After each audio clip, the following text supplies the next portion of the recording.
La saga que inició en 1977 termina con The Rise of Skywalker. ¿Es un buen final para la saga?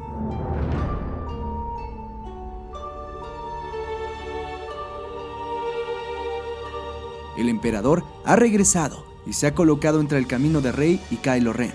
Por un lado, Rey intenta mantener la chispa de la rebelión, mientras Kylo Ren busca imponer a la Primera Orden bajo su mandato como la gobernante.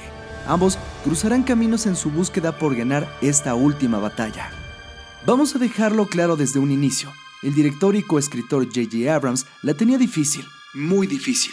Por un lado, tenía The Last Jedi, que independientemente de lo que pienses de ella, había cambiado mucho las piezas en el tablero que dejó The Force Awakens. Y no solo eso, había dividido a los fans de tal manera que Disney estaba preocupado por el desarrollo del final de esta trilogía. Lo obvio que intentaron hacer fue parchar la historia para regresar todo a su status quo inicial. J.J. Abrams fue casi encomendado a reunir al fandom de Star Wars en la conclusión, no solo de la nueva trilogía, sino de toda la saga. Una tarea casi imposible.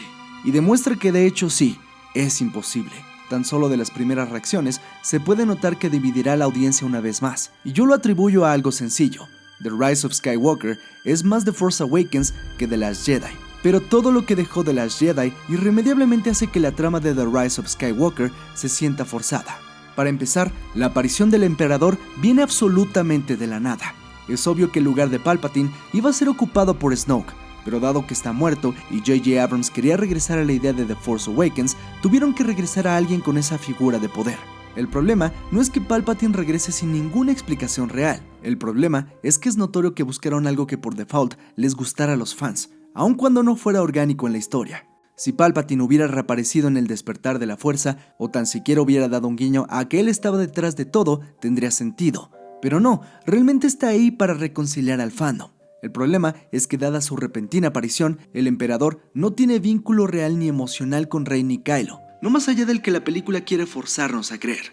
Dicho eso, el clímax se siente épico en escala, pero de raíz está vacío. Es por eso que la conclusión puede no sentirse completamente satisfactoria. Digamos que en la trilogía original, el emperador lentamente se fue construyendo hasta convertirse en el enemigo más grande a vencer. Darth Vader tenía un vínculo muy grande, pues ya habíamos establecido desde mucho antes su lealtad hacia él. Luke venía siguiendo sus pasos durante las 3 películas y finalmente hubo una confrontación satisfactoria. Aquí, Kylo de la nada lo encuentra y se une a él, y Rey resulta ser su nieta. ¿Por qué? Porque chinga tu madre, así tenía que ser.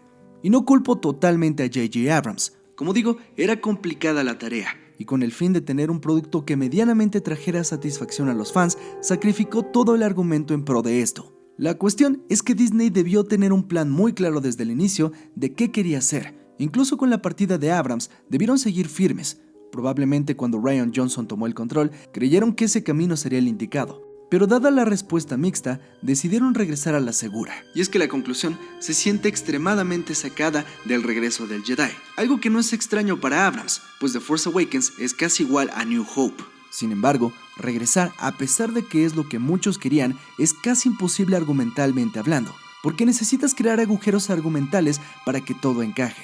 Y Rise of Skywalker está lleno de huecos por todos lados. Snoke siempre fue controlado por Palpatine. Ajá. Rey es la nieta de Palpatine. Ajá. ¿Y cómo llegamos a eso? Pues solo te lo digo y créeme, ¿va? En ese sentido, las acciones que ocurren en la película pasan porque tienen que pasar y desde el minuto 1 están pasando cosas a diestra y siniestra. Pero a diferencia de la misma The Force Awakens, la película no está tan preocupada en el propósito de los personajes, más que en lo que tienen que hacer para llegar a satisfacer a la audiencia o para alcanzar la meta que tenían en The Force Awakens, ignorando casi completamente lo que ya les había ocurrido a los personajes previamente. Con eso en mente, la cinta está llena de diálogo explicativo que tienes que creer a huevo, porque no hay de otra. Por lo que muchas veces se siente forzada, ridícula y tan apresurada que las acciones entre personajes carecen de peso. Por ejemplo, ¿por qué regresar a los Caballeros de Ren? Se supone que desde el distanciamiento entre Luke y Kylo, él había guiado a este grupo. Pero ¿dónde estuvieron todo este tiempo?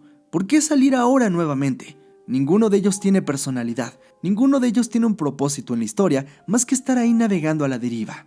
Otro punto, ¿por qué Kylo Ren volvería a usar su casco? Si en la película pasada lo destruyó como símbolo de que había dejado su pasado atrás, ¿en serio creen que Kylo regresó al elevador donde destruyó el casco, se hincó y recogió los pedacitos y los unió? ¿No es más bien porque el guión necesitaba involucionar a Kylo para nuevamente regresar a un puesto de sumisión ante un líder? ¿No eso es totalmente incongruente con el desarrollo que habíamos visto previamente?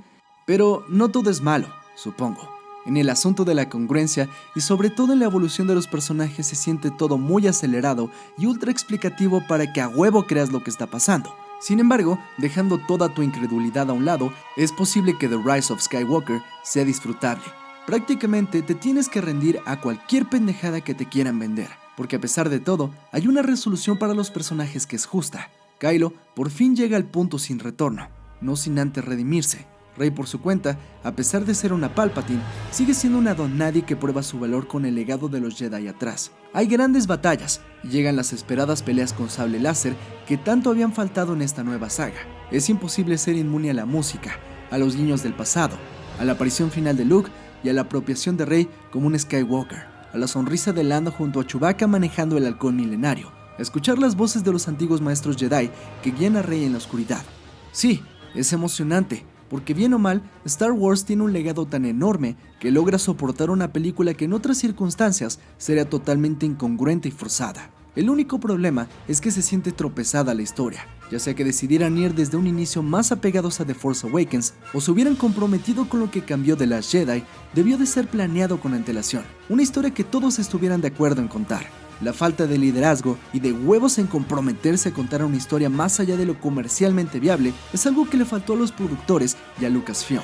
Incluso con lo problemática que fue Avengers Endgame, incluso así, tuvo un desarrollo de personajes que se había construido mucho tiempo atrás para que el clímax fuera épico. No solo porque hay un chingo de naves y muchos madrazos, sino porque los personajes significan algo para nosotros. En Rise of Skywalker, a falta de una historia congruente, tenemos aún así a personajes que lograron contra toda crítica llegar al final de su cometido y logran ser empáticos, con actores como Adam Driver que han demostrado fuera de esta saga que son más que capaces, y Daisy Ridley que logra ser una muy buena actriz de acción. Es lamentable hasta cierto punto que The Rise of Skywalker sea un final tan a huevo para una saga que está irreparablemente dañada, pero aún así logra ser emocionante. Star Wars The Rise of Skywalker es como una chamarra llena de parches. Te la puedes poner, es útil, no se ve tan bien, pero funciona para lo que necesitas. Quizá no había otro camino para reconciliar a los fans, lo cual no creo que logre totalmente, pero con todas sus fallas logra llevar finalmente a Rey y a Kylo a su destino. Poe y Finn tienen también su clímax, como líderes que están decididos a salvar la galaxia. Finalmente abrazan su destino, y hay momentos para que los héroes del pasado aún brillen.